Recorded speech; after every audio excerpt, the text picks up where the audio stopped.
As a new agent, when you get that first client, um, a couple of things. One, you know, make sure you have all the paperwork filled out.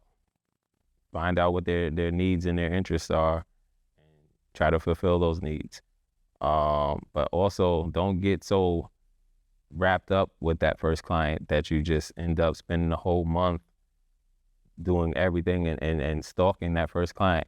If they're serious and they're going to buy something, you know, take them to see the properties they're interested in, make sure all the paperwork is intact, and also, start looking for your next client, because I see that a lot too with, new agents where they're so wrapped up in the thought that, oh my God, I got a client. Yeah, and that's going to be your only income for this month. So I hope he's, buying like a $5 million house, because that $5,000 commission, which is more than likely what it is, $5,000 or $10,000 commission, even if it's 20,000, like why would you want that to be your only check for the month? And you're not getting it until that deal closes. So by the time that deal closes, maybe you're $20,000 behind in your bills.